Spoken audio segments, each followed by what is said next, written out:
Okay, so I think we can start. Hello, good afternoon or good morning. It depends on where you are. It's a pleasure to meet you. Thanks very much to all of you, participants of this roundtable and attendees who have registered for the event. We are 92 participants at the moment, reclaiming new speakers, revisiting all authenticities. This discussion will be devoted to make a joint critical analysis of different aspects regarding the social linguistic standing of the three, we could say, main minoritized languages in Spain: Basque, Catalan, Galician, in this third decade of the 21st century. Aquesta activitat és possible gràcies principalment a l'organització i al suport econòmic de l'associació EDiSo, estudis sobre discurs i societat. Ja fa més d'un any que des de la Comissió d'Investigació d'EDiSo, Daniel Amarello, que parlarà a continuació, és un altre dels organitzadors, ens vam posar a treballar per poder reunir avui ací a reconeguts experts i expertes per aquesta taula rodona. Queremos dialogar entonces en torno a la reconfiguración de las ideologías, en torno al uso y a los hablantes, claro está, de estas lenguas minorizadas en la España contemporánea. Nos interesa indagar qué relaciones de poder se establecen entre hablantes de euskera, catalán y gallego por un lado, y castellano hablantes, tanto dentro como fuera de estas comunidades bilingües, ¿no? También. O qué papel y presencia tienen estas lenguas en los procesos de construcción identitaria y en los intercambios económicos. No quiero quitar más tiempo a los participantes y también a la persona que tenemos, al profesor Soler, que tenemos como moderador de esta mesa redonda. Así que es que ricasco, muchas gracias a todos por la vuestra participación y Daniel, cuando quieras. Boa tarde, bom dia. Hello, everyone. I would like to join Carla Amorrortu in her warm welcome and in her words of gratitude. This event, which was actually born in Boulder, Colorado, a few months ago, is finally happening. So I couldn't be more happier and happy to be surrounded by some of the most inspiring scholars in the fields of social linguistics and linguistic anthropology, with a focus on the Iberian Peninsula and its multilingualism. In addition to EDiSo, this international association for the study of discourse and society, this event is sponsored by the CLASP program at CU Boulder, at the University of Colorado Boulder, that is the program of cultural, language, and social practice. So I would like to especially thank its director, Professor Kira Hall, and our own CLASP representative for this event, Professor Tracy Kwan from the Department of Spanish and Portuguese at CU Boulder. So not only our sponsors are transatlantic, but also our keynote speakers today. That's the main point of the event, I think. And I would like to just introduce our roundtables moderator, who will later introduce the speakers. He's Professor Josep Soler Carbonell from the University of Stockholm, who will, as I said, introduce the speakers and introduce the general contextualization for this event and the kind of topics and questions it poses. Josep Soler is Associate Professor in Applied Linguistics at the Department of English, Stockholm University. His areas of specialization include language policy and the politics of language, language ideologies, and discourse studies. His recent work has focused extensively on the topic of the internationalization of higher education from a language policy perspective, looking into the role of English in particular in a variety of higher education systems across Europe. He has also investigated language ideologies and practices in multilingual families and in minority language settings. Together with Jeroen Darkens, he co-edited the special issue Language Policy Issues in New Speaker Contexts, Ethnographic and Critical Perspectives, published in 2019 in Language Policy. After Giuseppe's introduction, each pair of scholars will discuss each of our social-linguistic contexts, Galicia or the Galician language, Catalunya, País Catalans, the Catalan language, and Euskal Herria, Euskadi, and Euskara Basque language. At the end, we will have some time for Q&A, which for me is one of the main parts of this event, being able to discuss these topics with the audience, and Carla and myself will moderate that part. So please write down your questions and your concerns and your suggestions and everything for that final part. So enjoy the session. Obrigado, eskerrik asko, moltes gràcies, y Josep, the floor is yours. Ok, moltes gràcies. Espero que se'm senti bé. So, ara compartiré unes diapositives molt breus aquí perquè anem seguint amb el que diré. So I'm just going to read from my notes so that I make sure not to use more than the 10 minutes that I'm going to speak with the introduction. So thank you very much for organizing this event, Carla and Daniel, and thank you very much for the invitation to act as the moderator of this roundtable. It is a very great honor and a privilege for me to do so.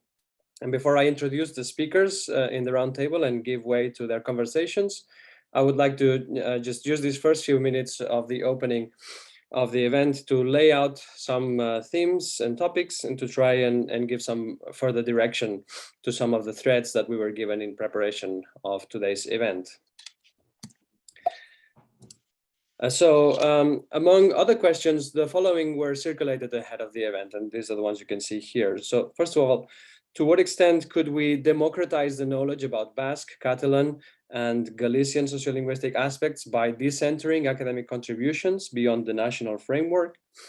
How could we recognize their speakers without reifying them or imposing monolithic identities upon them? Is international sociolinguistic and linguistic anthropological research an opportunity to expand the publics of language revitalization and policy in those three stateless communities? Or contrarily, could this importance of academic contributions from hegemonic countries such as the US and the UK be a sign of a colonial global chain in the reproduction and dissemination of knowledge? Now, these, I'm sure you'll agree, are certainly very large questions which could fill in entire research monographs. But seen together, these questions invite us to consider how research findings about sociolinguistic matters in the communities that we focus on today are positioned and circulate differently in different markets. And so the question then is to disentangle this highly complex web of knowledge producers and consumers situated at different and interchangeable positions of these multi-layered scenarios that we are looking at. Ultimately, the point will be to discuss how research on new speakers from scholars with different positions and trajectories can help decenter and shake the traditional community-based markets of the three languages on focus today. This includes a reflection on the scholarly absent voices by sociolinguists from the rest of Spain, which are notably silent in issues connected to Spain's minority languages, apart from one or two significant exceptions. At any rate, my intuition is that a kind of decentering and shaking of the traditional structures of sociolinguistic knowledge economies has already started taking place. And in great part, this is a result of research falling under the scope of new speaker studies, at least if I think of the Catalan context. Another question is, what are the effects of these decentering processes, and if they can indeed result into the democratization of knowledge beyond the local and national settings of the sociolinguistic dynamics in the three communities, as the organizers hinted at. Altogether, in sum, I think that all the above brings us to consider in more detail what I believe might be one of the key contributions that new speaker research has made to sociolinguistic theory more generally, which is on reflexivity. At a basic but important level and connected to long-standing research traditions in sociolinguistics and linguistic anthropology, new speaker research has been instrumental in the push towards speaker-oriented approaches, helping dig deeper into the processes of in which speaker subjectivities, self-reflections of speakerhood, emerge out of the macro-micro dynamics situated in specific sociopolitical, economic, ideological, and biographical conditions. But now, given the context provided above and in connection to enhanced calls for more explicit researcher positionings in recent years within sociolinguistic research, we should be able to dig deeper into a second order reflexivity, as it were, and that is to say a more full-fledged elaboration rather than brief acknowledgement statements in passing of the sociological positions where research on new speakers comes from, the actors involved in this knowledge economy cycle, and the impact of this research at different levels and within different public spheres. Now, time is unfortunately limited, and there are many other aspects of theoretical and methodological nature that can be brought up for discussion within the lively and dynamic area of studies on new speakers. And I'm sure we will hear more about them in the next few minutes. Speaker pairs have been given the freedom to organize their interventions around topics and issues that they felt were relevant in the context of the event today. So the above introduction should be taken as such, as a general introduction. And if there is time, we can delve into these issues later during the discussion at the end. So without further delay, please allow me to introduce the pairs of guest speakers in the order that has been established by the organizers. So first we have Professors Jacqueline Urla and Estibaliz Amorrortu. Jacqueline Urla is Professor of Anthropology at the University of Massachusetts Amherst and Associate Editor of the International Journal of the Sociology of Language. She specializes in cultural and linguistic anthropology and has conducted extended research on the changing discourse and practices of Basque language advocacy. She has used ethnographic methods to examine such issues as language standardization, youth media, language statistics, new speaker identities, and language and neoliberalism. She's the author of Reclaiming Basque, Language, Nation, and Cultural Activism, University of Nevada, 2012, and co-editor with Fernando Ramallo of Attracting New Speakers, Research Among Spain's Historic Linguistic Minorities, published earlier this year at the Journal of Multilingual and Multicultural Development. Estibaliz Amorrortu is professor at the Faculty of Social and Human Sciences, Universidad de Deusto. Her research interests focus on the relation between language and society, language attitudes and ideologies, language identities, processes of muda, and types of speakers, especially in the Basque case. During the past few years, she has been involved in different projects on the topic of new speakers with a special focus on the Basque language. She has participated and continues to be actively involved in a wide range of research projects on the topic, including the current project Equiling, led by Professor Luisa Martín Rojo, where she oversees the Basque side of the project. Together with Fernando Ramallo and Maite Puigdevall, Estibaliz is the co-editor of the book Neohablantes de Lenguas Minoritarias en España, published in 2019 by Iberoamericana per Word.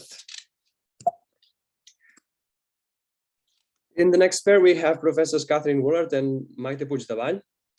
Kathryn Woolard is a linguistic anthropologist and professor emerita of anthropology at the University of California, San Diego. She has conducted fieldwork on the sociolinguistic situation in Catalonia over more than 40 years, and has also published on Spanish-English language politics in the US and on language ideology in early modern Spain, as well as on language ideologies more generally. She is author of Singular and Plural, Ideologies of Linguistic Authority in 21st Century Catalonia, Oxford University Press 2016, which was awarded the SLA Sapir Prize 2017, and Double Talk, Bilingualism and the Politics of Ethnicity in Catalonia, Stanford 1989, reissued in 2015. She is co-editor with Bambi Schiefelin and Paul Crosscrity of Language Ideologies, Practice and Theory, Oxford 1999-1998, and with Susan Gall, Language and Publics, Saint Jerome 2001, reissued in 2014 by Routledge. Maite Puigdevall is Associate Professor of Catalan Language and Literature in the Department of Arts and Humanities at the Universitat Oberta de Catalunya in Barcelona. Her primary area of research focuses on advancing the understanding of the new speaker subject of minority languages, especially in the Catalan context, where she has been researching this topic for almost 10 years. Together with Professor Joan Pujolar and their team at the research group Identicat, Maite's work has been instrumental in developing the concept of linguistic mudas. And like Estibaliz, Maite is also a member of the project Equiling, developing action research grassroots-oriented work. And finally, we have the third pair, Professor Bernadette O'Rourke and Martín Vázquez. Bernadette O'Rourke is Professor of Sociolinguistics and Hispanic Studies at the University of Glasgow.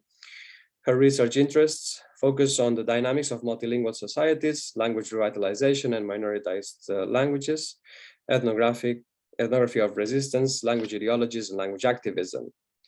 She has examined these dynamics across a range of fieldwork sites and language contexts, including Galician, Irish, Scottish Gaelic, and Faroese. Since 2011, she has been examining the experiences of new speakers of minority languages. Her authored books include New Speakers of Irish in the Global Context, New Revival with John Walsh, published by Routledge in 2020, and Galician and Irish in the European Context, Attitudes Towards Weak and Strong Minority Languages, Palgrave Macmillan, 2011.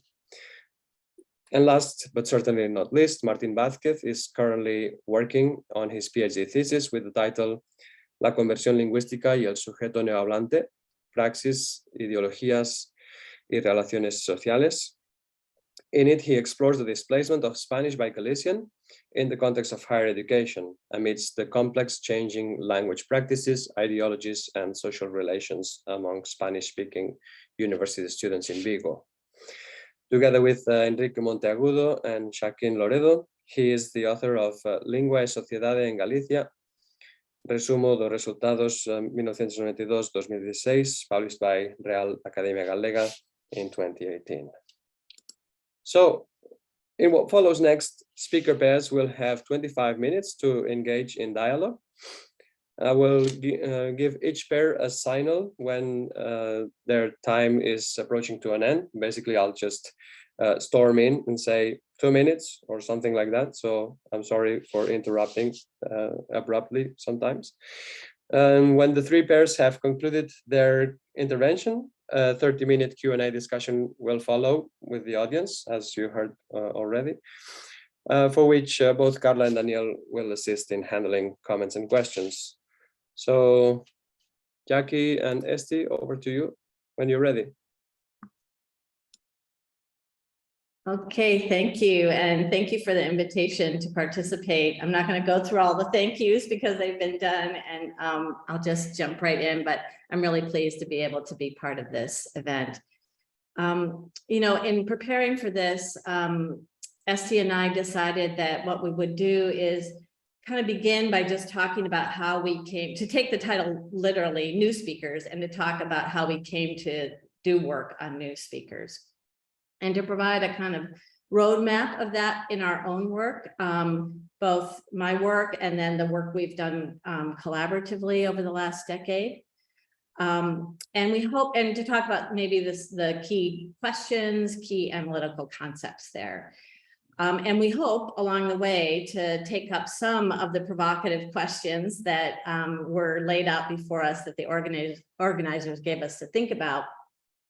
But in particular, we're going to address now, or in our presentation, the impact that international and cross-regional collaboration had for our work on new speakers, and concepts that they brought forward, and also shifts in methodologies and priorities that have animated that work over time and changed over time. So I'm going to start with myself. Apologies for repetition for those of you who may have heard me talk about this before, but in my work, you know, I've really focused on language ideology, discourse, and practices of the language activist movement, looking a little bit at the beginning of the 20th century, but most especially at the post-Franco period. So combining the historical and ethnographic methods I explored nationalist language ideology and how it was that Basque came to be seen not only as a symbol of the nation, but as a sociological object that needed to be planned, that needed to be measured, standardized, mapped in order to be saved. So I was interested in how the language movement's tactics of pursuing language reclamation and resisting Spanish domination contributed to this modernist view of language. So I was looking at activism shaping the view of language that it was working on. I encountered new speakers as part of that terrain of activism. These were people learning Basque and taking part in the social project of language revitalization, otherwise known as language normalization. At the end of the Franco regime, one encountered the term Euskaldunberri, which was a term active at that time, that meant new speaker, to refer to this population of people who were either self-taught or had learned the language by going to the grassroots language teaching and literacy movement that really emerged in the 1970s. The Euskaldunberri at this time was a particular, I want to present them as a particular socio-historical subject or agent, a vanguard with a politicized consciousness about language that emerged in the context of this broad mobilization to contest the existing linguistic regimes. And some of the most well-known figures in the language movement back then, people like José Luis Álvarez Emparanza, otherwise known as Chiardegui, the poet Gabriel Aresti, and more recently, contemporary figures like the Radical Rock musician and language advocate Fermín Muguruza were and are Euskaldunberris. In the Basque case, I think it's really important to note that the emergence of this cadre of Basque learners and speakers was historically very tightly interwoven with language standardization efforts. The schooling movement, and I don't think we'll see this in the other cases, but the schooling movement adopted the newly minted standard Basque, known as Euskera Batua, as its medium. And this meant that in almost every case, to be an Euskaldunberri was to be a speaker of the standard, and thus marked off from the everyday vernacular of native speakers. Another point I want to make is that standardization is often thought of and practiced as a kind of top-down process. But it's important, I think, in the Basque case to remember that while the norms were created by the Basque Language Academy, which had to go into exile during the Franco period, so they create the norms, linguists create the norms, but Batua norms were promoted by the grassroots language revival movement and supported by many, though not all, language advocates. Advocates argued that standardization was indispensable for a modern society, for schooling, and for Basque unity. It was seen as a necessary instrument of resistance to the hegemony of Spanish and of nation state building. So that gives standardization a somewhat slightly different flavor than it might have in other contexts. In the end, I think modernist monoglot language ideology prevailed. Batua has been adopted for schooling, for media, as the official kind of variety. But the debates when it was introduced need to be recognized as being very fierce and not entirely gone away. It was accused of being monstrous and degraded variety. And what I want to point out for this topic is that the status of some of the members of the Basque Language Academy, and in particular Chiardegui or Federico Krudwig, as new speakers and supporters of independence, was specifically invoked as a reason to mistrust their motivations and cast aspersions on both their knowledge of the language and the proposed standard. In the early part of the movement, that is, I'm referring to the 1960s, 70s, and early 80s, I would say that the Euskaldunberri occupied the social role of language revitalization's vanguard. And with time, the expansion of schooling in Basque and this political or politicized identity would significantly fade. And their perceived sense of legitimacy, that is, new speakers' perceived sense of legitimacy to call themselves speakers of Basque, would become a topic of a lot of social commentary and concern. As we will hear from Esti, this issue of identity became a topic of the collaborative work we did later. So I personally didn't work much more on the status or experiences of new speakers until I met up with Amorrortu and Ana Ortega in 2011 to talk about a project on new speakers that Joan Puigdevall was talking to me riding a bus to a conference put on by EDiSo back then. So we're talking and he's, I've got this new project and I think I'm going to do it. And I said, well, the Basque have to be a part of this. How can it not be? So it turned out I met with Esti and Ana, and it turned out that they were already talking about designing a project that focused on Euskadi berries, their experiences and motivations. And she's going to talk to you about that. One thing I just want to mention is that up until that time, I had not formally collaborated with Basque scholars. Although you could say that all fieldwork is collaborative, I hadn't actually formally collaborated. Our theoretical questions and approaches to language, the Basque scholars that I encountered, were often quite different. Me coming from anthropology and its sociocultural approach to language, and they often coming from backgrounds in philology. And there wasn't often a lot of common ground, and there was also the physical distance. We didn't have all these remote options, and the different kinds of expectations that we have on publishing, and single author publishing and so on. So it wasn't terribly conducive to shared research. And that has started to change, or it has been changing a lot. The New Speaker Project initiated for me what has been a really engaging decade of working alongside Basque colleagues, of mutual learning and creating of a more shared conversation between linguistic anthropology and Basque sociolinguistics. Much of it really attuned, Basque sociolinguistics, much of it really attuned to the question of revitalization's goals. And that's what Esti, I think, is going to talk to us about now. Okay, thank you, Jackie. Thank you for the invitation as well. I'm going to share my screen so you can see the PowerPoint that I prepared, so you can follow easier. Well, as Jackie mentioned, when we met in Bilbao in 2011, Ana Ortega and I were putting together a project on Basque new speakers, Euskaldun berries, as we call them then, following the Danic term that Jackie just explained. We aimed at doing a general characterization of the different kinds of new speakers, their ideologies, motivations to use Basque, and the different experiences in learning and using or not using Basque actively, given the strategic importance of this group for the revitalization of Basque. It was becoming of increasing concern in the language advocacy world that Basque language Basque language use was not increasing despite the very increasing number of potential speakers, especially among the younger generations, with the popularization of the immersion models in education. Well, once the quantitative data was undeniable, it became of crucial importance to dip into the reasons, the difficulties, the obstacles, the opportunities that new speakers had to use Basque actively. Our research questions focused then on the elements that seem to influence, favorably or not, the use of Basque for these speakers, as well as legitimation issues and the relation to language use.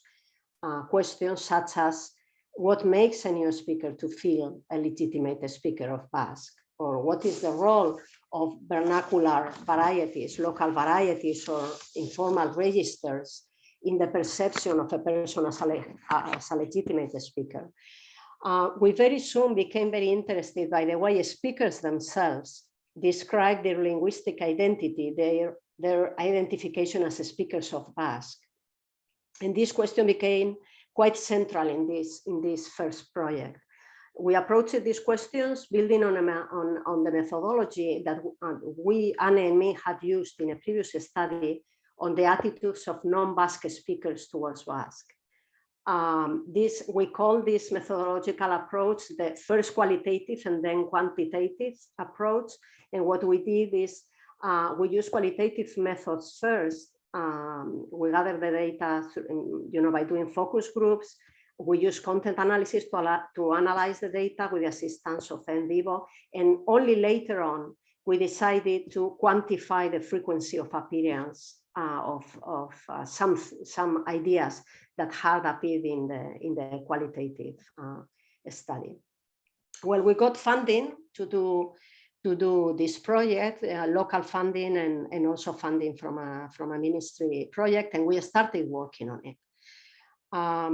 At the same time, we started collaborating with the COST New Speakers network that has been already mentioned, and that I'm sure, especially Bernie, may talk about that a lot.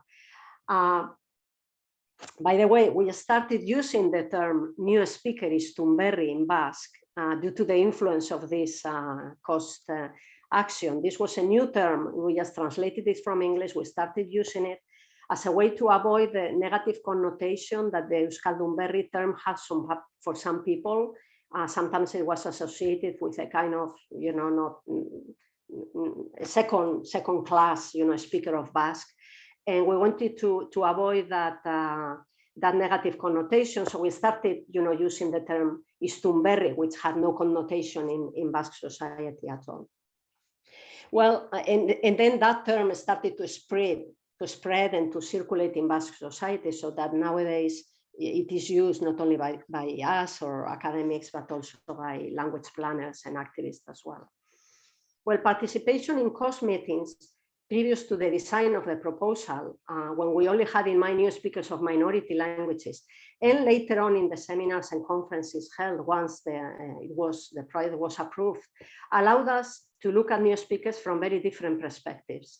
First of all, I want to underline the challenge that we all had to define what each of us meant by new speaker, given that immigrants and cross-national workers were together with new speakers of minority languages included in the final proposal. And we really had very different things in mind, at the beginning. In addition, among us, there were scholars from different disciplines, epistemics and methodological perspectives, very different sociolinguistic situations, and who had very diverse research questions. This international collaboration opened our mind to new topics and questions, allowed us to read research that we didn't know, that was new for us, and forced us to analyze our own data in a much deeper way. So if I must say, if I must conclude, and in sum, I would say that it was a very fruitful collaboration at absolutely all levels. By that time, we had incorporated Jon Egoiri-Golzarri, a colleague of mine of my university, a sociologist and anthropologist who joined the three of us. So now we were four women in the team. Well, collaboration with Jackie took us to linguistic anthropological theory on language ideology, and later engagement with scholars across Europe gave us a much richer view of the issues of legitimacy, language identity, speakerhood, speaker subjectivities. Engagement with other scholars helped us conceptualize ideas that were present in our analysis, but not totally conceptualized at that point. And I have an example here that I'm going to skip because I think we are going to run out of time before we finish. In addition, the COST action made very obvious that the presence of stakeholders is necessary from the very beginning of the research project, that we need to take them into account and collaborate with them, not just to inform them of results, hoping that they can find them useful, but rather work with them from the very beginning of the design of the project. And I particularly learned that, in this COST action. This line of collaboration is very important for us, coming as we come from the concern on the revitalization of Basque, and gain importance until today, as we will see.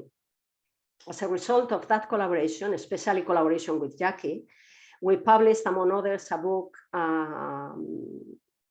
directed to the Basque non-academic audience, a kind of report that we published in Basque and in Spanish, de Nuevos Hablantes, de Euskera, and also some publications that you can see on the screen.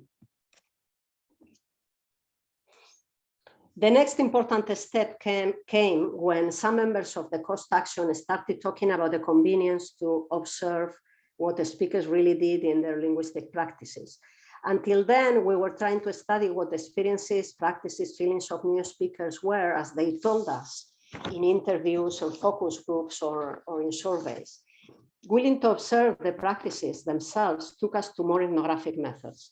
And in our case, I started collaborating with Basque anthropologists, Yonomire Hernandez and Jaime Altuna, who were already working on Basque youth with ethnographic methods. We finally got funding, from the Spanish government for a comparative project led by Fernando Ramallo that included Galicians, Basques, Aragonese, and Valencian scholars to look at Muda processes. Our questions, among others, were how is the process of becoming an active speaker? What are the real linguistic practices of these people? How do new speakers mobilize their linguistic resources to engage in Muda processes? What are the difficulties they encounter? What are the opportunities that they have?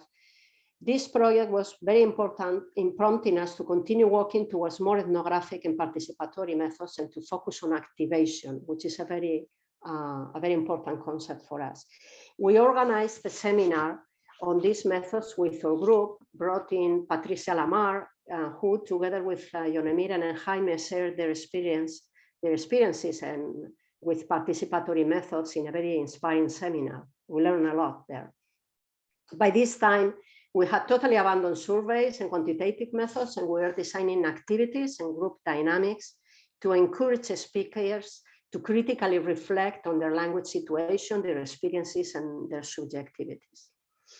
And if I can, underline or a couple of key publications that came out from this project and that have already been mentioned by Josep, the book that Ramallo, Maite, and me edited in Spanish, Neohablantes de lenguas minorizadas en el Estado, and the book edited by Ramallo and Jackie Urla in the Journal of Multilingual and Multicultural Development Special Issue.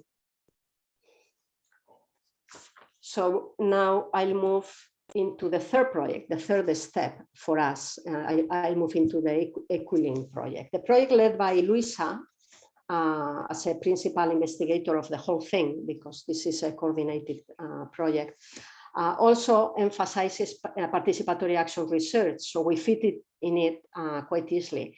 In the Basque case, we want to observe the linguistic practices and analyze the types of agency and haste by Basque new speakers willing to do a Muda, or as we say it, willing to become active speakers of Basque.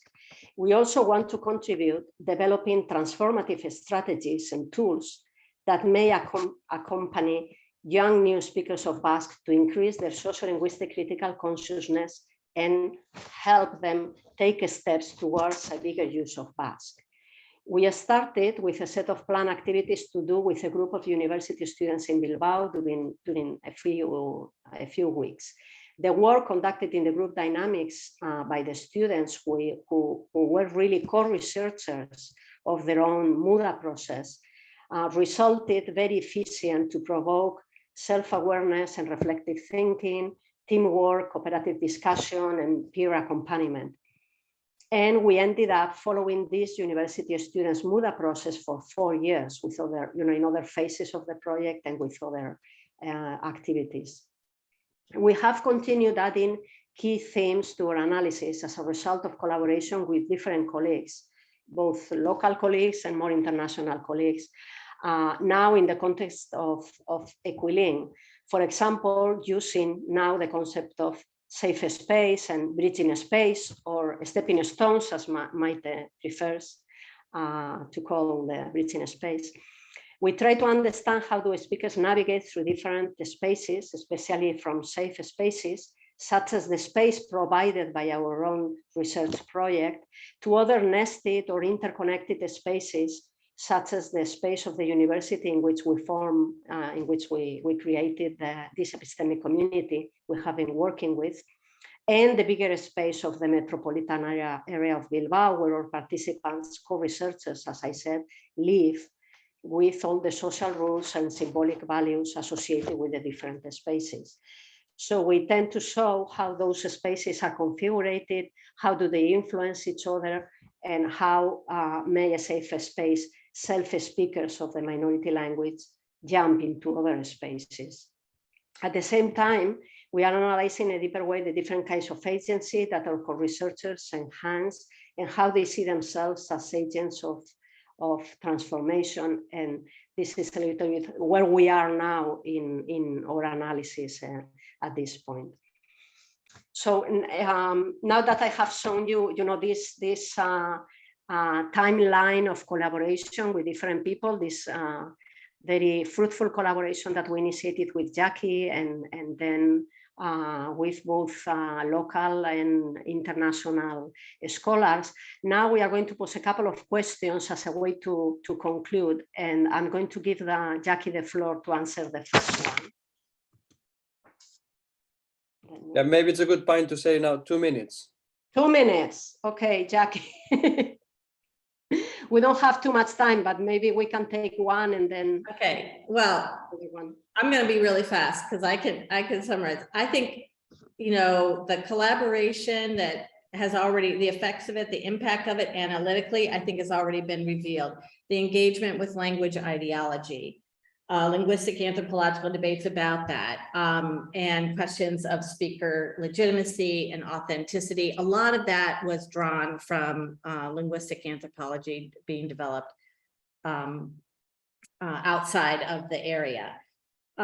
We also tried to engage, and maybe it was mostly me, engaged in more of a conversation between the Basque case and scholarly debates about standardization.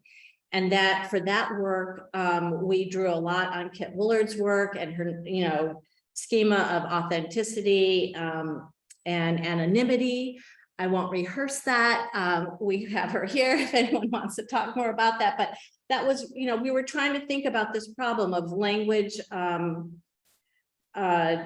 recovery, as she says, is a mass scale effort to change the way in which the minoritized language and the majority language are viewed and valued, right?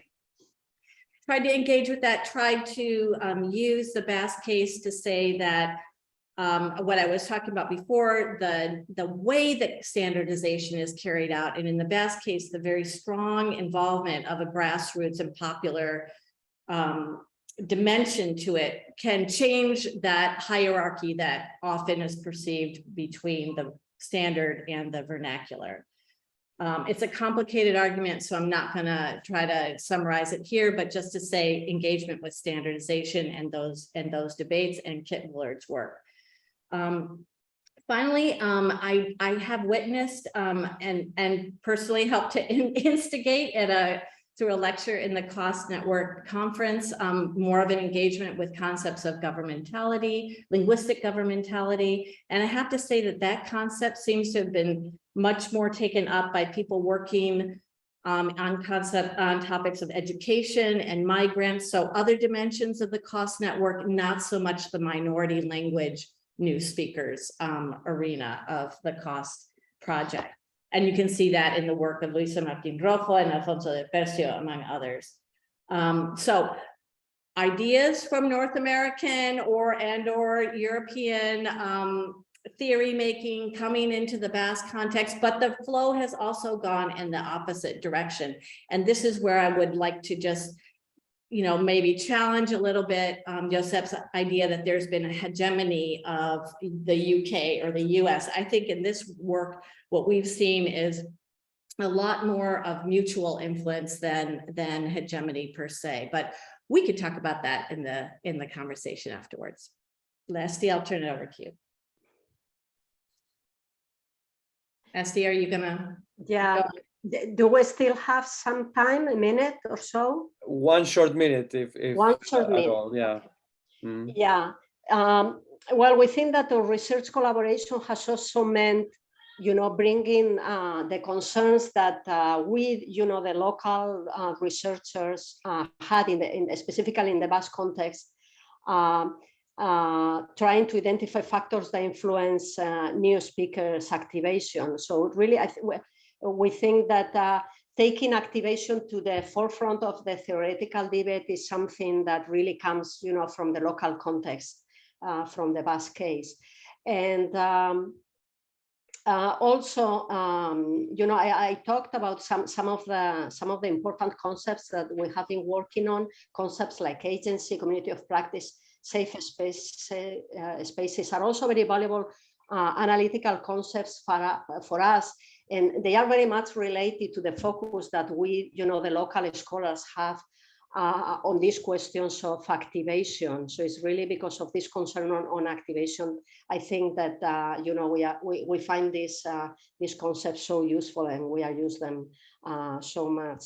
And the last idea that I want to underline is that I think I have shown, I hope I've been successful in showing that there has been a very clear shift towards the more ethnographic methods and the more participatory you know, methods in this evolution that we had, and this is something very important that you know, very few people in the Basque Country are working, you know, with participatory. Of course, you know, Miriam and Jaime were already doing it before us, and we were very much inspired by them, but we are also very much inspired by the work of Mary Buchholz and her collaborators on the Latino youth. And we are very happy that we are working along these lines now in the Equilink project, because it is very much linked to this big worry that we have on language use. Thank you. All right. Well, thank you very much, both Esti and Jackie, for laying out all these very rich points, I would say, very usefully so. So I'm sure we'll be able to come back to some of these afterwards. So we can go ahead and turn to the next pair. So Kit, Maite, over to you when you're ready.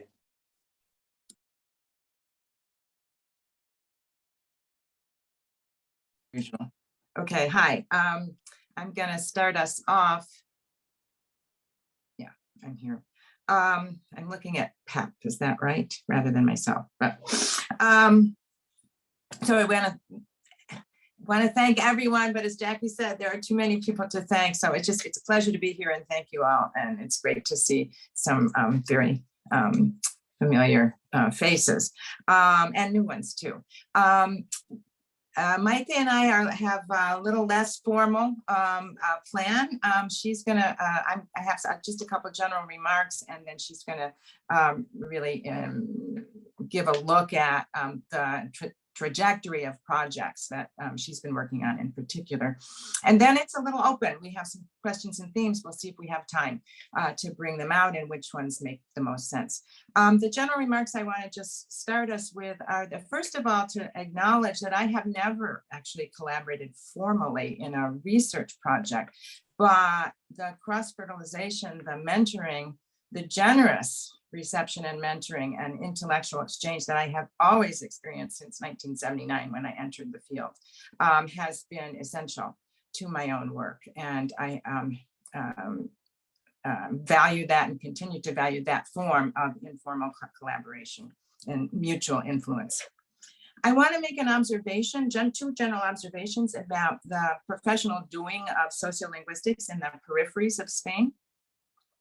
And Maite might highlight or pick up these themes in her presentation. The first is I am struck that doing peripheral sociolinguistics as an insider of the periphery means that the researcher is always already positioned as an engaged intellectual, that it is a form of social activism by implication, if not explicitly, at all times. And that means it's an involvement with social justice from the very beginning, if we understand language rights as a social justice issue, which I do, and I think they should be understood that way.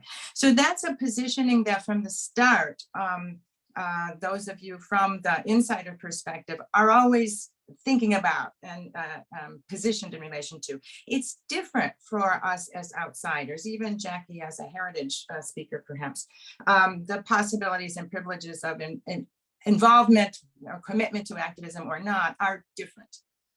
The second thing I want to observe about the peripheral sociolinguistics in Spain in particular is that it's striking to me how it has, this very activity right now is disrupting the typical hub and spoke model of center periphery relations. Usually as with railroads and airlines and all, the center interpositions itself so that there's no communication among the peripheries. You got to go through the center, and there's no communication with the larger world. You got to go through Madrid to get to the larger world. That is not true. It's very interesting, the disruption of that model that the sociolinguistics of the periphery of Spain provided, first by communication among each other, as we're hearing about, we'll hear more about now, but also the fact that I would wager that international sociolinguistics knows more about the peripheries than about the Spanish center and the activities there.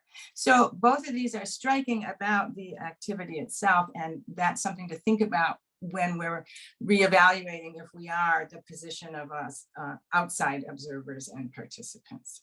So having said that, I turn it over to Maite to talk more about explicit projects and bring out some other themes. Thank you very much. Moltes gràcies als organitzadors, a la Clara, en Daniel per convidar-nos i en Josep per presentar-nos, i sobretot a EDiSo, no? I CLASP. And as everybody says, there's so many people to say thank you and hello and so good to see you. Because as you will see later, you know, and as we untangle our presentation, there's quite a lot of entanglements here regarding our trajectory as researchers of new speakers of our minority languages. So to follow up with Kit's intervention and her question regarding the positionality of Catalan inside sociolinguistics, I agree completely with her that many past and contemporary sociolinguists in Catalonia can also be considered language activists somehow, and me among them. This is not fortuitous, it's not accidental. In fact, Catalan sociolinguistics was founded on this very premise with the aim of normalizing the Catalan language and find ways through theory and practice to recover from the effects of stigmatization and prosecution of the speakers of Catalan language that they suffered during the dictatorial regime of General Franco in the mid-20th century. So this is the base, and the founders of Catalan sociolinguistics, namely Aracil or Niñolas, among many others, were sociologists, as themselves like to call themselves like this, sociologists, but also language activists. And you can read more about that if you are interested in my colleague's Joan Pujolar wonderful article, Valencian sociolinguists, Aracil, Niñolas and the Minority Question, published in 21 in the Journal of Sociolinguistics. So yes, we come from this tradition of engaged sociolinguists, and today this social and linguistic engagement is even more noticeable with our current research project, as Esti has portrayed, and I will follow a bit her path as well in showing a bit of our trajectory on that. So engagement is even more noticeable, as I said, in this project, which is Equiling, coordinated by Professor Luisa Martín Rojo at the Universidad Autónoma de Madrid, and our sub-project called Equiling CAT at UOC, led by Joan Pujolar, my colleague, which I've been working with him from almost 10 years, and other colleagues at UOC. And before giving you some more details about this late Equiling CAT, I'll just give you a quick tour, as Esti did, of previous research on new speakers of Catalan and what we have learned about its significance in today Catalonia's, and by extension to our minority language communities. I'll just show you one slide. Share. I'm gonna see. Can you see that? This one? Mm-hmm. Is it in screen? Yeah. Yes. Yeah, we can see it now. There you are. Sorry, I just, okay. Yes, getting back to the beginning, Keats Kathryn Williams' work, Kathryn Woolard's work on new speakers, especially new speakers from Spanish-speaking background, in her early 80s and then later in the 90s and 2000 research inspired us to study new speakers from a longitudinal perspective and pay attention to the lifespan of a speaker. This was crucial, especially in a previous research focused on youngsters.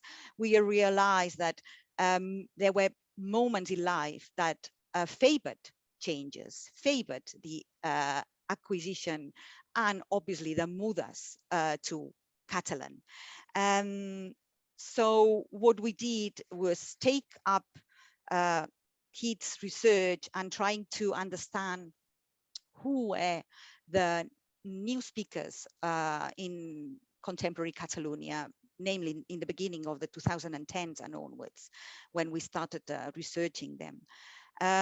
We realized that obviously as well contacting and getting engaged and inspired by other researchers in the periphery, mainly Galicia with Fernando Ramallo's work, and also with the work in the Basque country.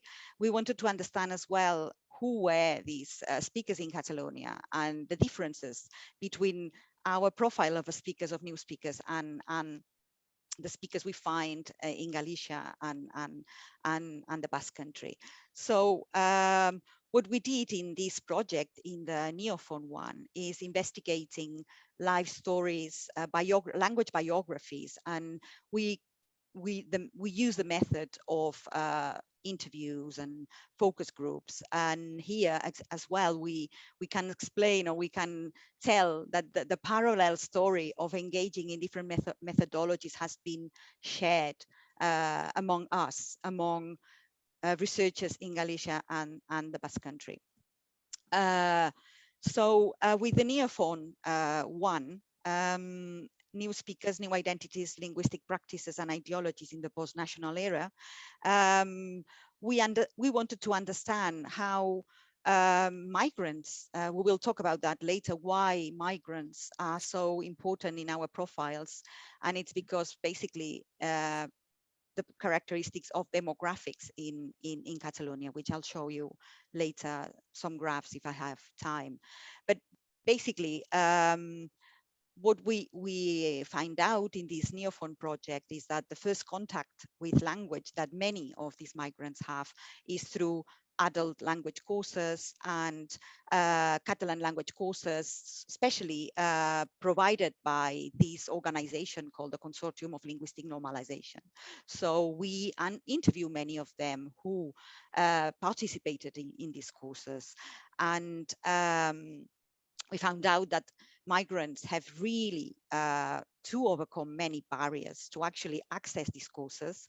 And later on, when they are beginning to grasp the language and have a few words and starting to become a bit fluent, there are other barriers to overcome, especially those of the interrelations with the local speakers or the more traditional speakers that usually hide the language, Catalan language, and don't engage in Catalan with new speakers. What we saw as well, that these new speakers had to transit or inhabit spaces with dominant presence of the Catalan speakers,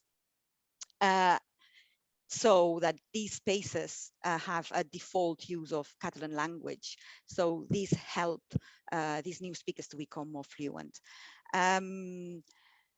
After that, obviously, we realized, and in parallel of what Esti's team did in the Basque country, that we wanted to understand how the muda took place.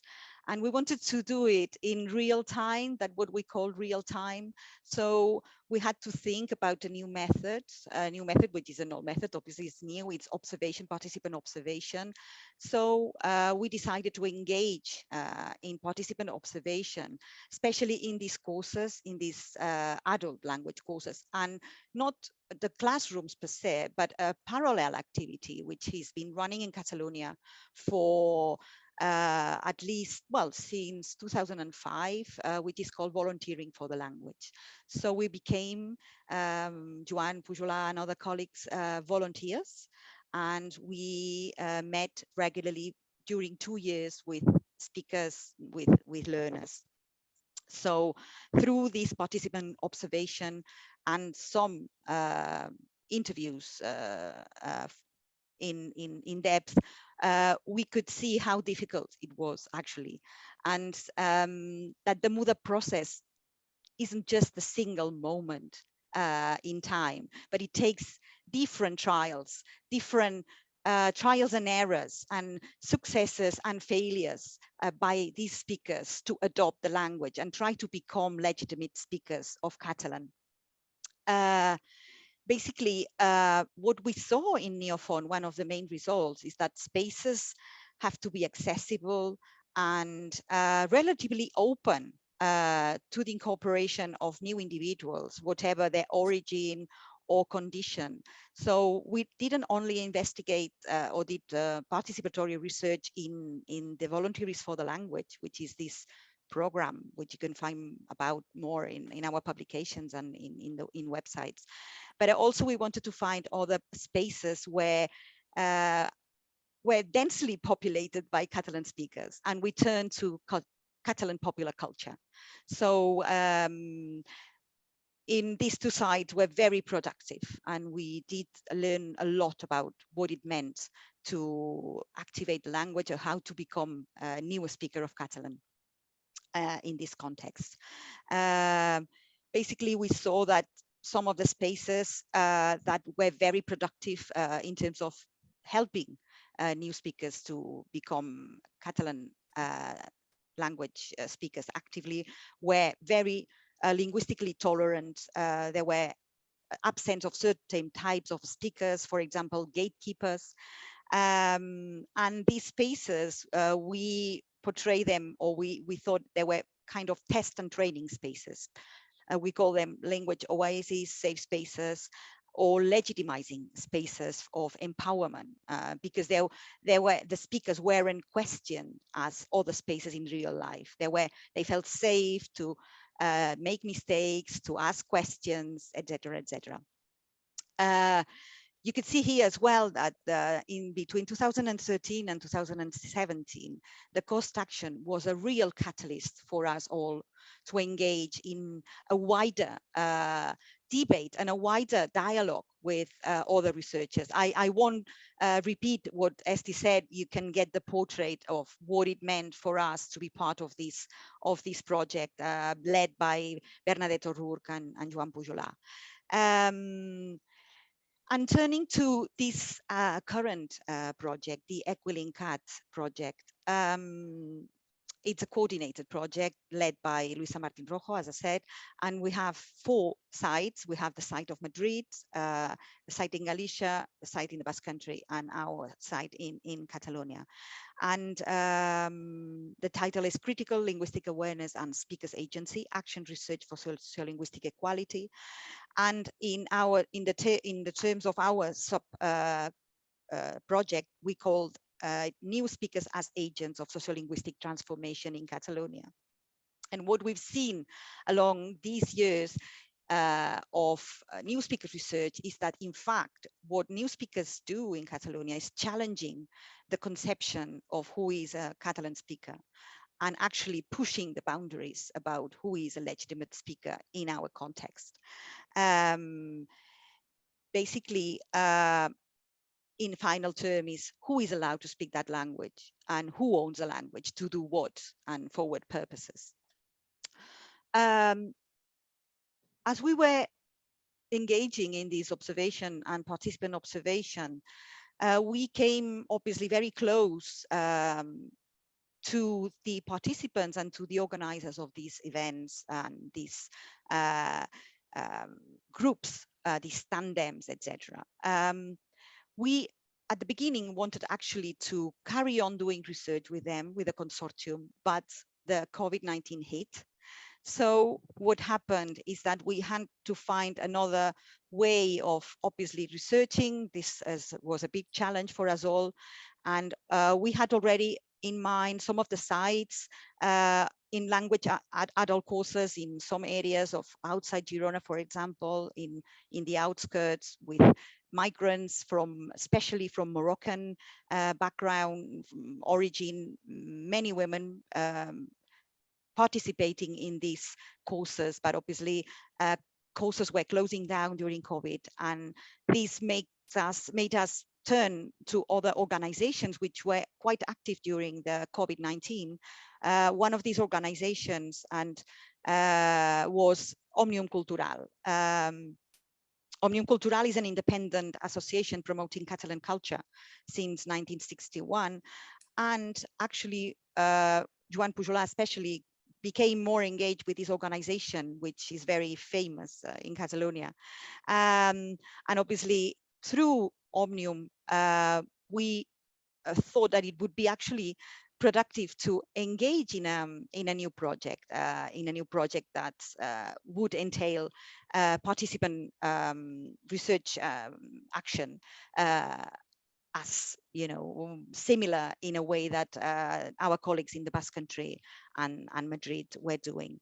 Basically, we depart from the context that we have in Catalonia, particularly on the difficulties to access the language by migrants that are caused, especially by social segregations, inequalities associated to housing market, schools choice, access to healthcare, unemployment and leisure, etc. So this project is basically focused on finding spaces of engagement and encounter. If these spaces do not exist, then we have to create them. And our intention, basically, it was to bypass the segregation between academic intellectual work and social action engagement by working together with those who fight against inequality on the ground and who actually access to language could make a difference in their lives, especially in terms of access to the labor market, access to understanding the schooling, the process of schooling of their kids in schools, etc. So engage with social activism on a parity basis. I don't know how are we making with time, yeah, because I could 5 minutes, Maite. Okay, 5 minutes. so I'll just turn to I mean, we have a lot of more issues at stake here, but I'll just finish sharing the screen. If I can't turn to the screen off, and I'll pass. Let me see here. I just can't reach. Yeah, share and stop sharing. Stop sharing. There you are. And I'll pass just a question to Kathryn, so we can keep on this dialogue. Sorry for taking so much time. So one of the things that we've discussed in preparing this seminar was talking as well and focusing on the relationship and the thoughts on the relationship between the all new speakers and migrant new speakers. So connecting the two works that have been done in Catalonia. And also, Kathryn, what is your impression about the presence or not of ideologies of authenticity and anonymity regarding Catalan and Spanish in current Catalonia? So I'll pass the micro to you. Thanks. Okay, thank you. Let me take it up right away. I just have a couple minutes, and I have to make a correction first. Our moderator, Pep Soulaine, might have been shocked when I said I've never formally collaborated. This is not the case. We, of course, have co-authored along with Ida Ribot, and we very much enjoyed and I benefited from that work. That I think of though as organic and spontaneous out of being in spaces together that were created institutionally, but it was not a formally proposed research collaborative transnational project. Okay, to pick up just a couple threads that Maite's put out. Yes, when I began my work in 1979, the speakers at issue were Catalans and Castellanos, Catalan and Spanish speakers. There was no transnational presence of, there was, but not demographically significant as it is now. And at that time, there were not very many new speakers. I have never used that term for reasons I hope I can get to. In my own work, I cite people. In the initial phase, in my first research, I found that what there were what I think of as Catalan converts. In order to become a new speaker of Catalan, Castellano, had to convert to fully act like a Catalan, and even very often hide their origins or downplay them, because otherwise they would flip back to being a Castilian speaker. 7, 8 years later, I was struck working with young people in schools to see a new kind of, I think what we would call new speaker, exactly that muda kind of thing that you're thinking of, which I called new Catalans. And these were young people, teenagers who were from a Spanish-speaking background, who were able and had taken up Catalan, but didn't hide the fact that they were bilingual, didn't hide their Castilian roots. There still were Catalan converts. These were different models in the same classroom of how to present yourself. But we did have this new category that I thought of as new Catalans. What I want to say is that as time has gone on, I have found that these new Catalans are more typical among young people. But I'm out of date now, and I know things have turned back to some extent. And they don't conceive of themselves as new speakers, and there's not a distinction made. I found that among young people, it wasn't first language and second language speakers. It wasn't Catalans and real Catalans. It wasn't new. It was like, oh yeah, you're legitimate.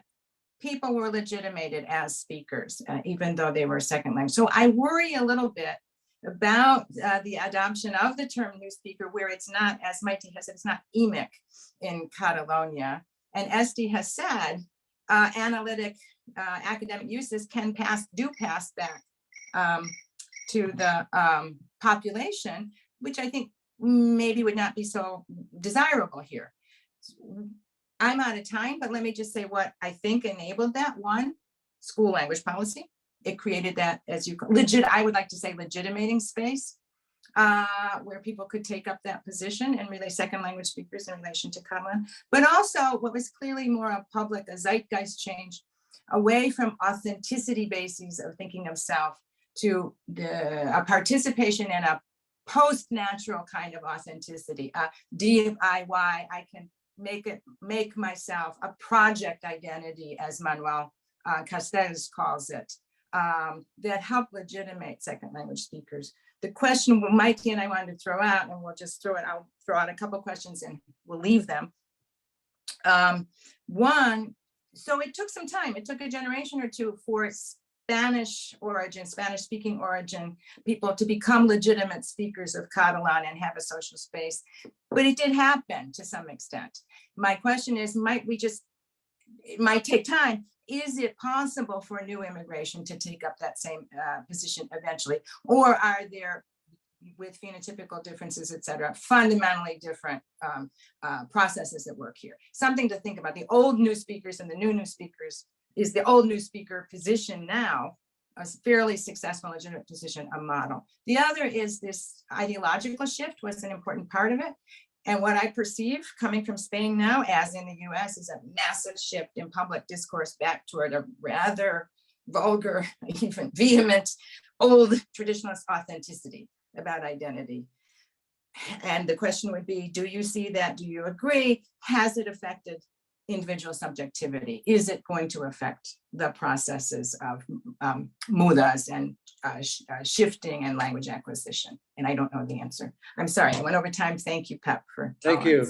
Thank you. Yeah, thank you, Maite and Kit, for these reflections, pushing further this meta level reflection of what our work does at the grassroots level, maybe. So I can see that coming from Esti and Maite, a little bit more this kind of more and more reflection, even more embedded in the research projects and so on. And also thanks, Kit, for this flagging this ideological background shifts and changes. So let's move on to Bernie and Martin, and then we'll have time for discussion at the end. So Bernie, Martin, over to you when you're ready. Stop there, I don't know that. Okay. Oh, now it's back in progress, no problem. Yes. Yeah.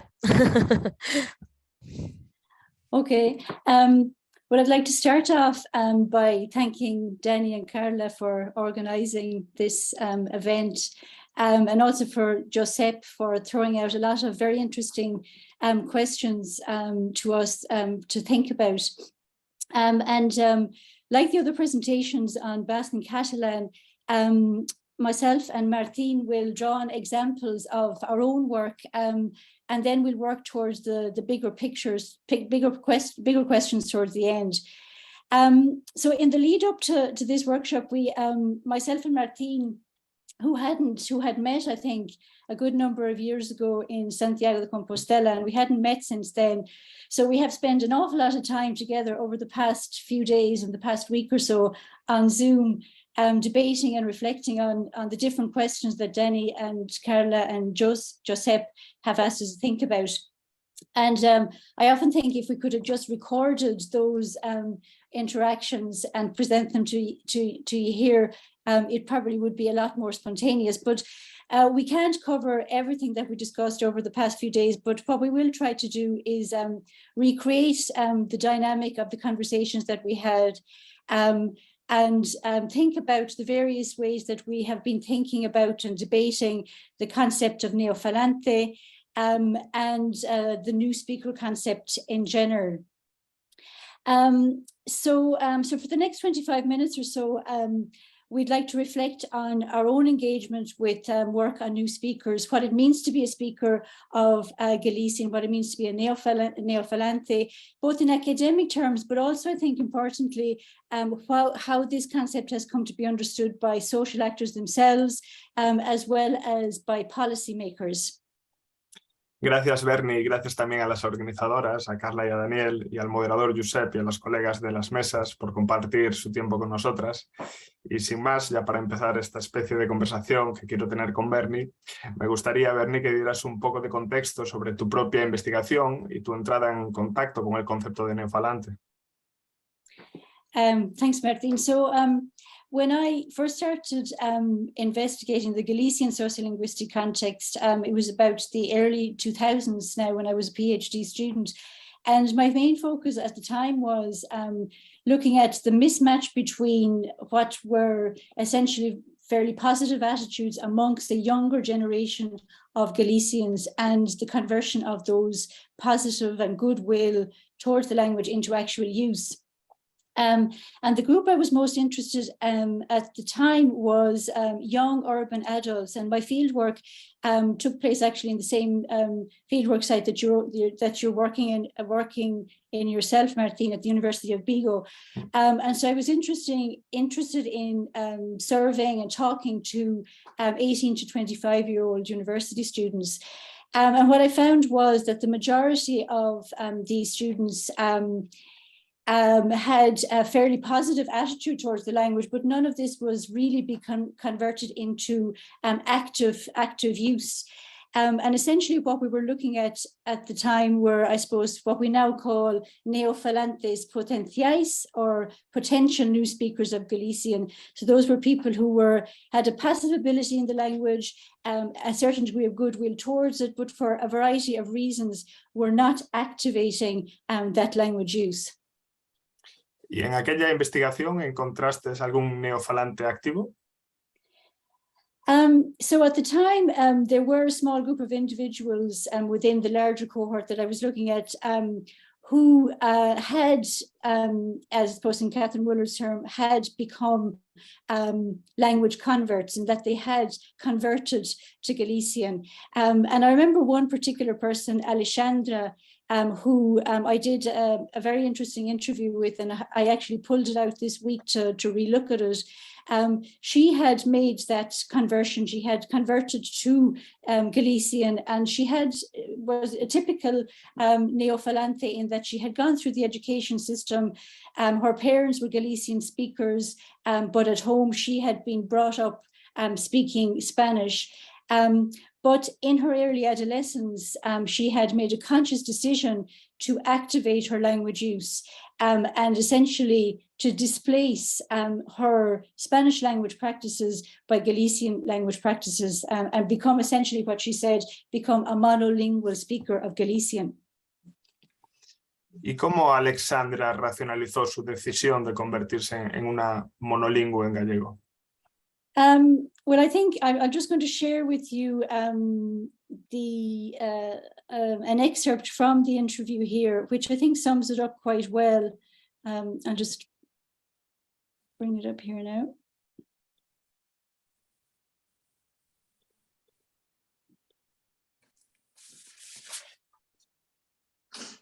So yeah, this is an excerpt from the interview with Alexandra. And when I asked her what motivated her, why did she decide to dar o paso, as she said it herself, she said, supone que cuando vas adquiriendo conciencia de donde vives, los problemas que se sufrieron históricamente, te das cuenta de la situación lingüística y te das cuenta de que es una situación que no es normal, que no es lógico que se esté perdiendo a nuestra lengua o a nuestra cultura, que ves que por todas partes están metiendo cosas de afuera. Entonces, sí, pues esto igual habría que cambiarlo de algún jeito. Entonces, ves que a tu lengua se está perdiendo, ¿qué puedes hacer para evitarlo? Pues úsala. Y por aquel entonces se identificaba Alexandra a sí misma, se reconocía bajo la etiqueta de neohablante o neofalante. Yeah, interestingly, when I read back over the transcript, she doesn't actually use the term neofalante at all. But what she does do is she positions herself as a certain type of speaker different to another type of speaker. And the other type of speaker she mentions is the falante de toda vida, where she does make explicit reference to that other speaker who she compares herself with and who she sees as not being as good or as authentic as that falante de toda vida. ¿Y qué otros temas salieron en esta entrevista con Alexandra? Well, a lot of the themes that came out of that interview are very much the themes that Maite and Kit and Esti and Jackie have mentioned earlier on. So a significant one, of course, was the sociolinguistic juncture or the mudas, the transition periods in her life. For example, she very much clearly identified secondary school as a clear transition when she made a conscious decision to become a Galician speaker, and this then was consolidated in the university muda. And of course, ideologies of authenticity and anonymity came out quite strongly as well, and Jackie mentioned those earlier, and also Kathryn mentioned them as well. This idea that Alexandra's desire to speak, to be authentic, to speak like os falantes de toda vida. And this in turn led to certain types of insecurities about her own way of speaking, which she talked about, speaking bad Galician, incorrect Galician, not speaking with the correct pronouns and with the correct sound system.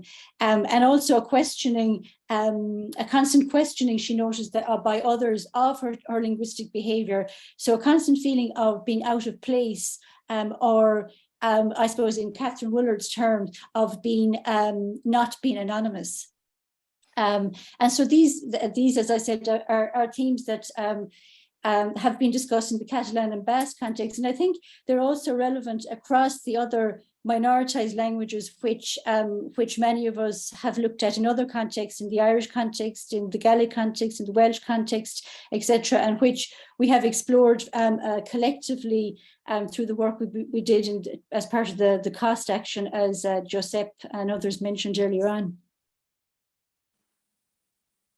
I think I'd like to turn now to talk a little bit about and have a look at your own work, Martín, where you know, we share a common fieldwork site, and it's interesting to perhaps look at what has changed, if the same types of ideologies amongst the neo-Falantes that you're currently exploring are coming out. What kind of experiences are they having? Are they telling you similar types of stories? What kind of challenges are they having in transitioning from being predominantly Spanish speakers to becoming neo-Falantes? De forma general, en la Universidad de Vigo aparecen los relatos de las estudiantes siempre como un espacio de respeto, de libertad y de oportunidad en lo que tiene que ver con el uso de las lenguas. Este espacio, el de la universidad, siempre se contrapone directamente a su etapa de socialización anterior, que es la escuela. Y frente a la universidad, la escuela siempre es el peor sitio donde acometer este tipo de transformaciones, un lugar donde se te juzga constantemente y donde las sanciones son grandes. Visto así, pareciera que la universidad es un espacio idóneo y, sin embargo, esta imagen que os acabo de presentar es solo producto de una experiencia muy concreta, la experiencia en la Facultad de Filología y Traducción de Vigo de los estudiantes de letras, que es donde yo he hecho mi trabajo de campo, ¿no? Por el contrario, la experiencia de otros universitarios de la Universidad de Vigo en otras facultades y carreras me di cuenta que en algunos casos era completamente opuesta. Por ejemplo, una de las estudiantes con las que conversamos y que había cursado previamente ingeniería, nos contó cómo la entrada en esta carrera había supuesto su vuelta al uso del castellano, un paso atrás. Para ella esto era una gran frustración, pues había sido criada en gallego y la escolarización obligatoria había supuesto su abandono de esta lengua, relegándola solo al ámbito doméstico. Más tarde, en bachillerato, que sería la etapa final de esta enseñanza obligatoria, había recuperado completamente el uso del gallego a través de una fuerte racionalización de su práctica lingüística y apoyada también por sus amigas de entonces. Finalmente, ya con su identidad, digamos, fijada, llega a la universidad y a la Facultad de Ingeniería concretamente, y allí no se le permitió gestionar su yo a nivel lingüístico, tal y como ella quería, lo que supuso una gran frustración y un malestar consigo misma. Tuvo que volver a dar otro paso atrás y volver a hablar castellano como le había pasado en la enseñanza secundaria obligatoria, ¿no? El comienzo en la Facultad de Filología, después de cambiarse de carrera, supuso otra oportunidad para reconciliarse con su autoimagen y volver a incorporar el gallego a todos los ámbitos, tal y como hizo finalmente.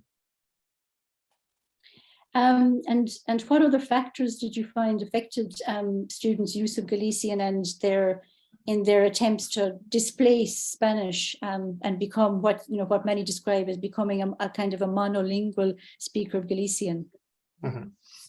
Como las compañeras vascas y catalanas, al elegir un enfoque etnográfico como forma de producir los datos, esto tuvo una consecuencia fundamental en la investigación, es que además de las entrevistas donde se racionalizaba la transformación de la práctica lingüística y la experiencia universitaria de una forma muy coherente, tenía otros materiales que me permitía, pues, hacer más complejo este proceso, ¿no?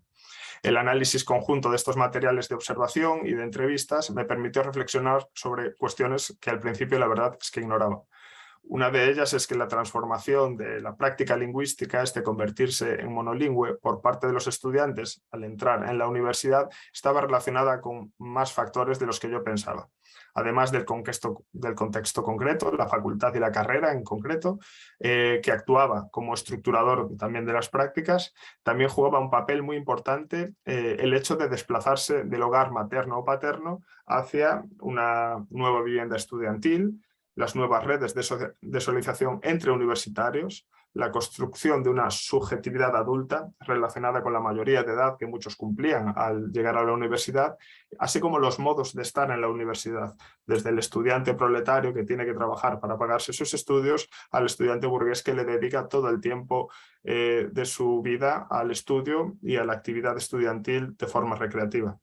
Y también, y sobre todo esto, al nuevo valor que la lengua gallega tenía en el campo de la universidad. Sin embargo, entre las causas que estos sujetos manifestaban a respecto de su cambio de lengua, es decir, en la racionalización de sus acciones, porque has cambiado al gallego, el componente ideológico siempre estaba muy presente y no existía una clara transparencia para los agentes de los otros factores que para mí, y a mi juicio, tenían mucho que ver con su nueva práctica lingüística.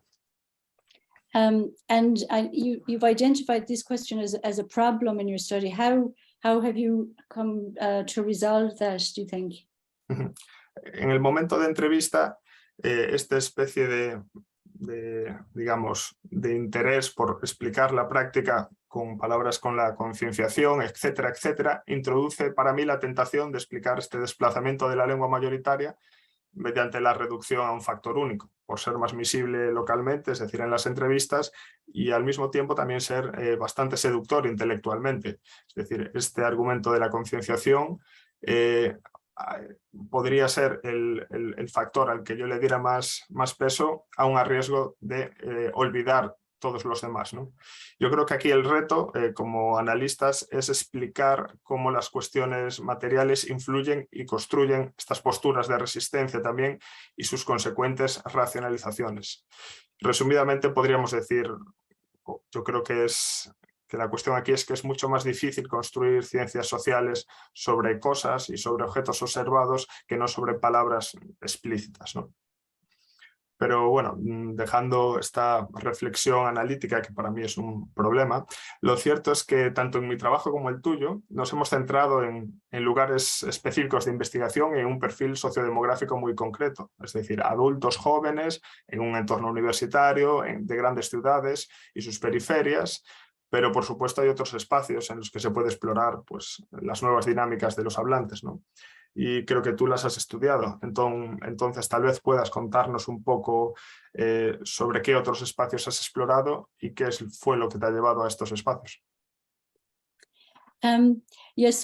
Alexandra's story, which was situated, a story very much told from her position as a university student, and the stories, I suppose, after that, I interviewed people outside of that particular space.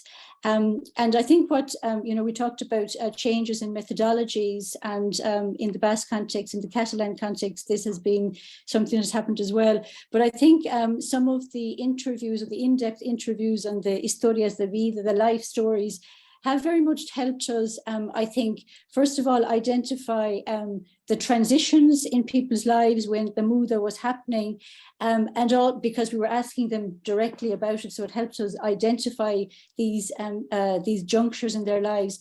But it also helped us identify some of the places and the spaces that they were talking about in those interviews. And also, I think for me, it helped me get to know people who then brought me to those spaces where they used to hang out, or they existed as a collective rather than as individual speakers. And those kind of spaces, particularly for the neophalantes, the more, I suppose, the active native neophalantes, as opposed to the neophalantes potentiais. These were people who were actively seeking out and creating spaces for themselves, and they very often, the spaces that they occupied or that they centered around were very often alternative bars, social centers sociais, often linked to cultural, social and political associations, as well as the formation of alternative schools.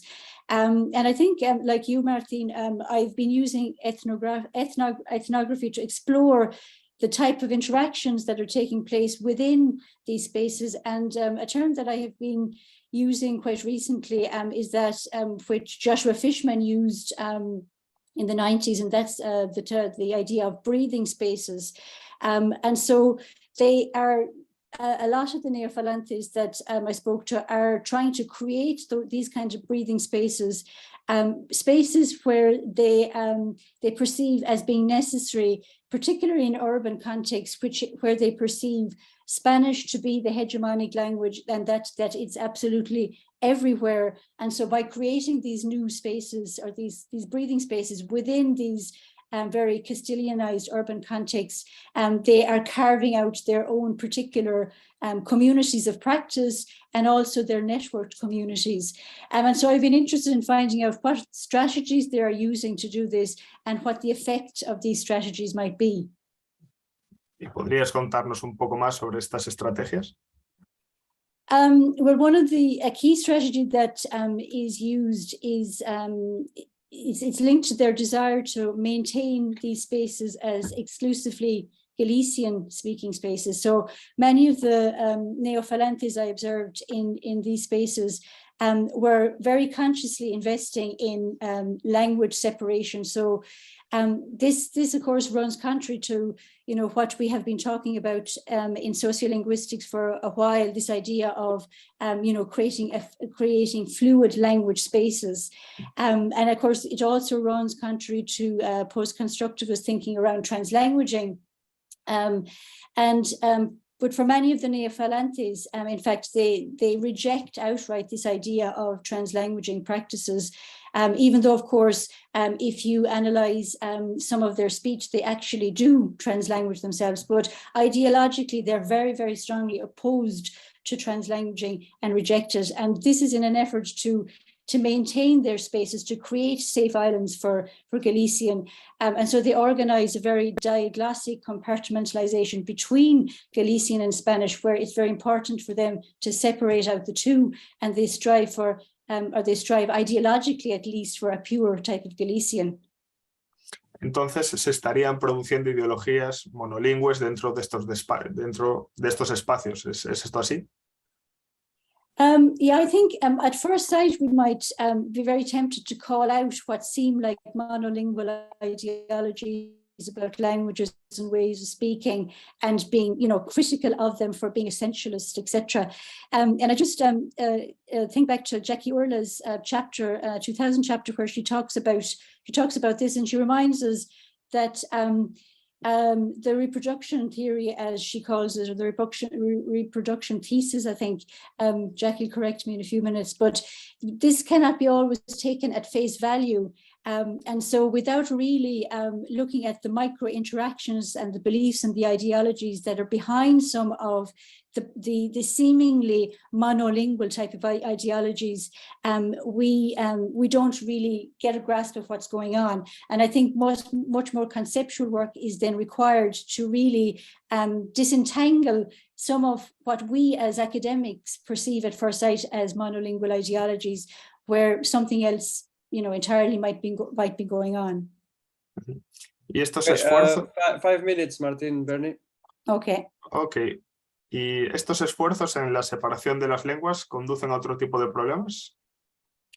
Yeah, I think so. While I think these neofalantes are investing in language separation in a quite contemporary way, some of what they're doing, of course, is not without problems, and it kind of echoes back to what Maite was saying about, what these spaces, how these spaces can sometimes be open spaces or less open spaces.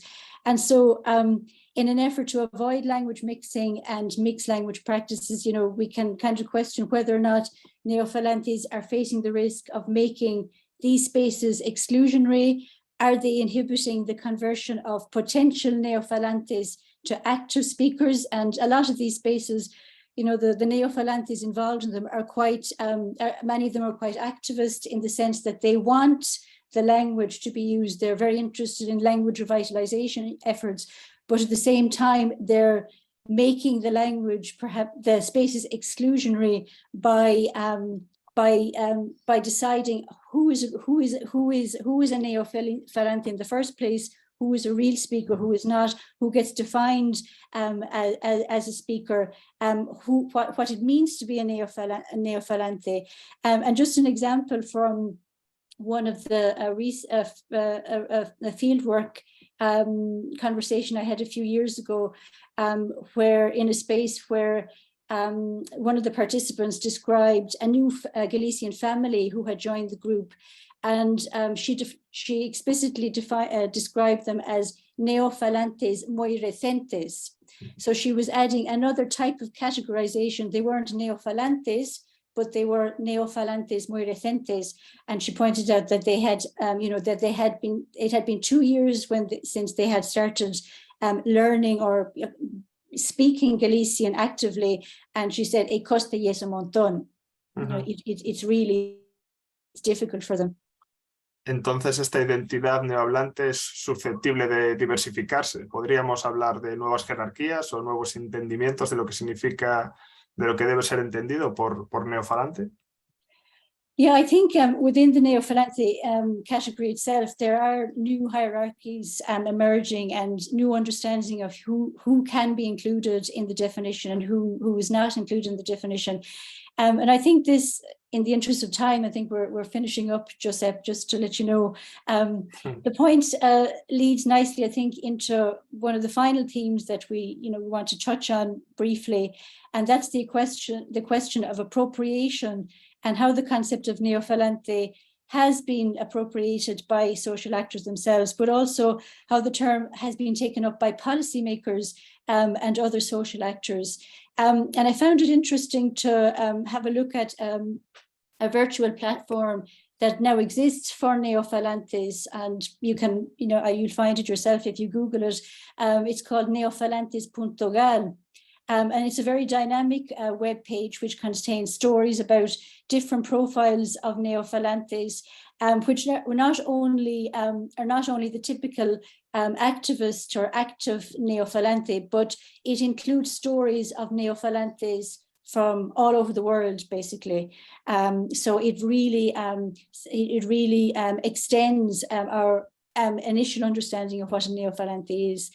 And I was also interested to read an article on that same web page that was written by the General Director of Language Policy in Galicia, and the title of the article was Neofalantes o Orgullo de Falar en Galego.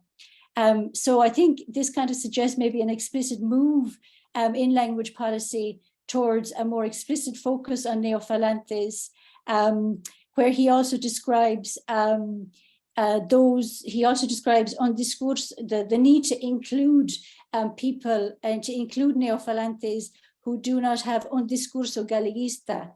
So presumably referring to this more activist neofalante, which we've been used to. So extending the broader spectrum of what a neofalante is.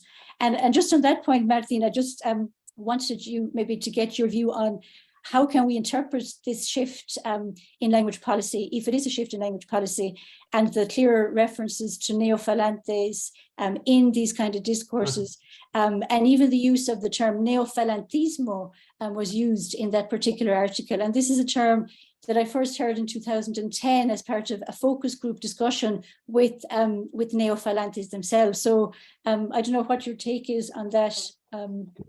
Brevemente, antes de que This will have to be the last point, yeah, thank you. Ok, antes de que Josep nos corte. Aquí el tema también lo trataba antes la profesora Woolard, ¿no? Yo creo que tal como nosotros nos apropiamos de las nociones de sentido común para reinterpretarlas dentro de nuestros esquemas teóricos, pues los actores sociales, incluidos las instituciones, también se apropian de estos conocimientos que producimos nosotros como sociolingüistas, ¿no? Creo que más o menos esto es lo que entendía Anthony Giddens por la doble hermenéutica.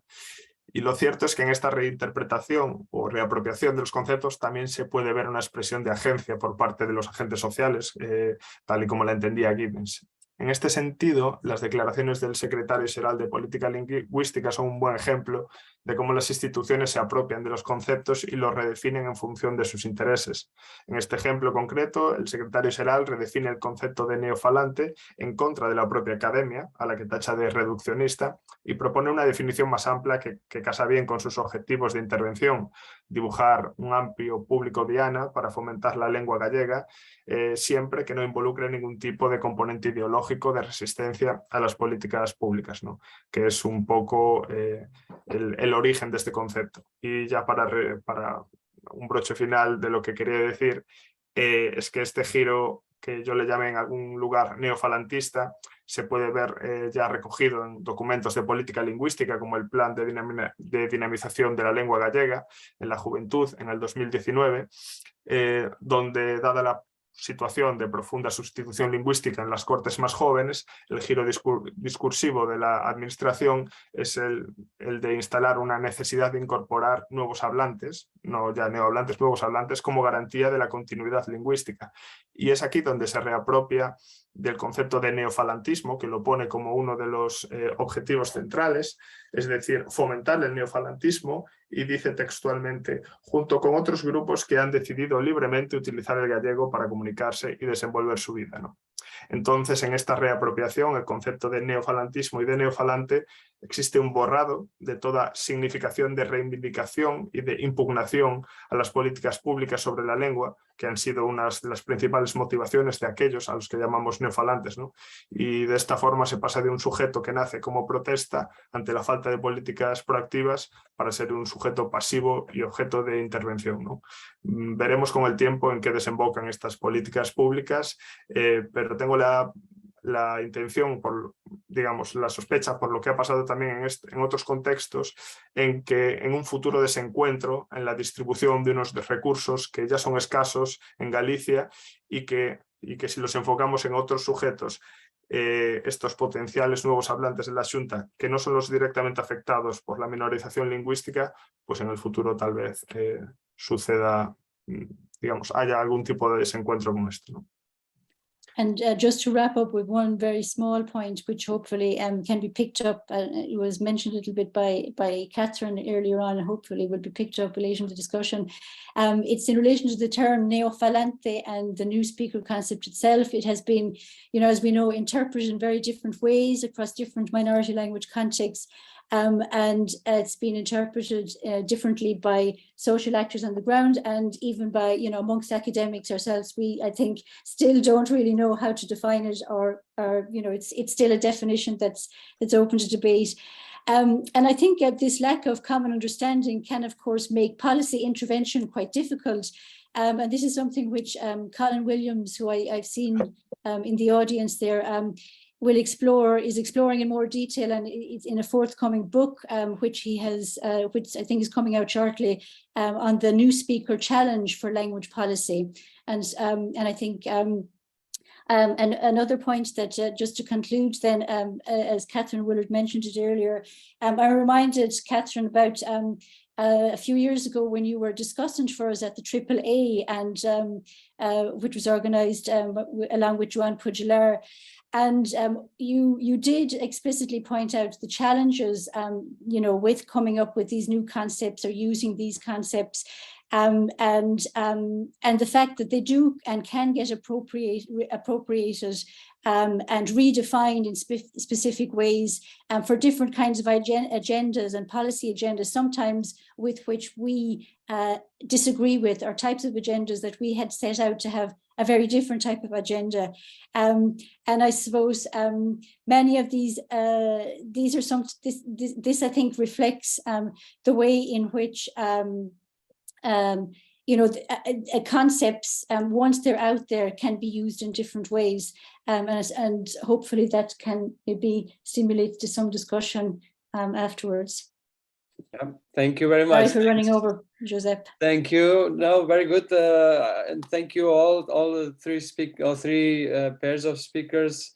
Muchas gracias por todas las contribuciones. I'm sure that there have been many points raised that will spark more thoughts, and I think overall you've provided a very nice overview of what new speakers research has worked with and has been doing over the past few years, and also what's currently in place going on and what might come later as well. I think the latest discussions about ideological tensions and ambiguities and the impact of research on the ground and by policymakers and so on.